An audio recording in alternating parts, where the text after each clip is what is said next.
What's up, everybody? Welcome to Sharp Thoughts. I'm Sharpie.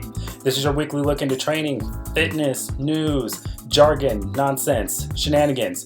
That's what we're here for. That's why it's called Sharp Thoughts. It's really whatever I want to talk about. On this week's show, I want to talk about the America's Finest City Half Marathon. I'm going to recap that for you guys. I want to talk a little bit about the Olympics and all the shenanigans that went down in Rio. And then I'm going to talk to you guys about what's coming up for me in the next couple weeks. So hang on tight. This is going to go really fast. This past weekend, I took it to San Diego and I enjoyed some really great time with some great friends, some great beer, and of course got to run in America's Finest City. Not just the name of the race, that's actually what they call San Diego, America's Finest City. And I participated in the America's Finest City Half Marathon. There's the medal. It's kind of rocking. Now, I ran this race last year and I ran it with my friend Leslie. We had a great time. Minus the heat. Last year it was so hot, it was dreadful, hot and humid. We started a half an hour later. We started at like 7 o'clock last year and it just was not a fun time. It was not enjoyable, but we made the most of it. We connected, we had some great conversations, we laughed the entire way. This year was a little bit different. They started the race at 6:30 rather than 7 o'clock, which made all the difference in the world. It was not as hot this year, which was nice, but it was humid out there, so that made for a little bit of a challenging condition, but not too bad, all things considered. My training plan called for 13 miles, so I said if I'm going to run 13 miles, may as well get blamed for it. And it's so pretty. Did I not show you this already? So I went out there, had a really great half marathon, finished in 2 hours and 16 minutes. Not my best, not my worst, certainly not awful. I was happy with it, especially since I'm trying to work on focusing on my form. I realized when I ran the Craft Classic a few weeks ago with Carly and Leslie that my form was terrible. I could not figure out why my hips were hurting so bad. That was exactly why. I was landing funny, my pronation was out of this world. So I wanted to take a little extra time to really focus on my cadence and on my landings and on my takeoffs and my approaches. I really just wanted to make sure that I was taking care of myself, and I think I achieved that. So 2:16 in the bag, really happy about that, can't complain. Will I do AFC again? Absolutely. Maybe next year I'll do La Jolla and I'll get another Triple Crown. I missed La Jolla this year. It was a week after Boston. I was fried. I just did not want to. Quite frankly, I was exhausted and mentally, physically drained. So I did not get my Triple Crown this year, but I know some people that did. So shout out to you guys that completed your Triple Crown. Shout out to all the finishers yesterday. And we weren't the only finishers out there yesterday. Yesterday while I was running, and many others were too, many more of you were at home watching intently as Team USA took on the men's marathon at the 2016 Rio Summer Olympics. Now, this is something I know we have all been waiting for. Last week, the ladies killed it. They smashed it. They all finished in the top 10. It was really great to watch. But what I really wanted to talk about today was the men's marathon and the heart and tenacity that our team showed. Because we showed out, ladies and gentlemen. We did great, in my opinion. First things first, we have to talk about Galen Rupp and his 2-hour 10-minute marathon. His second marathon. His first marathon was at the Olympic trials, which he won, by the way. He won that thing. And then he came to Rio and took the bronze. How incredible was that? I had to go back and I had to watch the footage because I really wanted to watch this race. That dude did great. So wonderful, so awesome, so inspiring. Second marathon and you get a bronze Olympic medal. Way to go, Galen. Good job. Jared Ward only came in a minute behind him at 2:11, so that's pretty awesome. The team was strong. They went out there, they were trained, they were prepared to fight. They did a wonderful job. 2 of our guys really crushed it in the top 10. So awesome. Now let's talk about Meb and that amazing story, because that's what I want to talk about.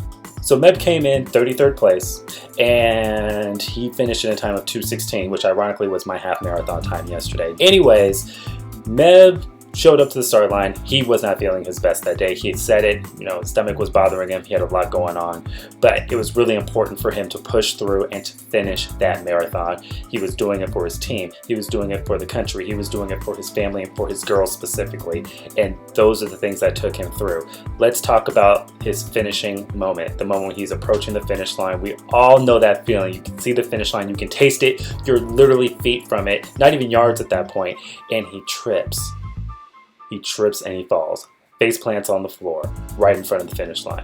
Not only does he get up with a smile, before he gets up, he does some push-ups for good measure and then gets up, walks across the finish line and salutes everybody with his hat off and waves. That man is so humble. It is so crazy. If you have ever had a chance to meet Meb or talk to him, he is one of the most down-to-earth, most humble people I've ever met in my entire life, and he is what this sport is about. You see bloggers talk about it all the time, and you see us talk about it in the community all the time. Not every run is a good run. Not every day is a good day, but it's about how you come back from that. It's about how you stand up and say, you know what, today sucked, it was awful, but you know what, I did it and I came through. That's what the marathon teaches you. That's why the marathon is important. That's why any distance that you put your mind to and you train for and you work so hard for, that's why those results matter. He fell. The man fell. He already has an Olympic medal. He has one. He's won Boston. He's won New York. He is highly decorated. This guy is not new to the game. He is seasoned. And he fell. And he got up after doing push-ups and smiled and said, this is for y'all. This is for my girls so they know they can do anything. This is for my family so they know they can do anything. This is for anybody that is watching this at home that wants to be here one day, that wants to represent Team USA. You can do it if you work hard. It's not because I didn't train. It's because I just had a bad day. If Meb can have a bad day and Meb can acknowledge that he had a bad day, then we can all acknowledge our bad days and we can all stand up and we can all say, I can do better tomorrow. And I know that's what he's going to do. I'm so proud of you, Meb. I'm so proud of all of our competitors out there across all the sports. The ladies last week did an incredible job. They all finished within the top 10. They all did marvelous. So I just wanted to really take a moment and just thank all of them for their tenacity and their heart and their hard work in bringing those medals home and bringing those experiences around the world. Now is the part in the show where I get to tell you about what's coming up for the following week in terms of training. Right now it is Monday. My legs are shot. They need a break. They're really looking forward to that time off. I cannot wait to take the day off today and enjoy some ice cream. Yes, I'm going to have ice cream. Don't care. Tomorrow and Thursday I have two 45-minute runs scheduled, so I'll be definitely hammering those. And I have a medium sort of distance run on Saturday. It's around 6-8 miles, so I'll be pounding that in as well. So it's a pretty light week, but I'm also pretty excited for that because the following week I have another race. So it'll be really great. I'm going to really get these miles in, really get some endurance back, really build myself back up. Ever since Boston, I've kind of just been in this funk and I'm trying to get myself out of it. So it's all about picking yourself back up, dusting yourself off, being the best athlete you can be. That's it for this week's episode of Sharp Thoughts. This will be up every Monday until I decide I don't want to do it anymore. So please be sure to subscribe to the channel, like and share a lot. Let me know that you guys are loving it. Let me know what you guys think. Again, you can follow me on my blog, sharpendurance.com, as well as everything social media at Sharp Endurance. I will see you guys next week.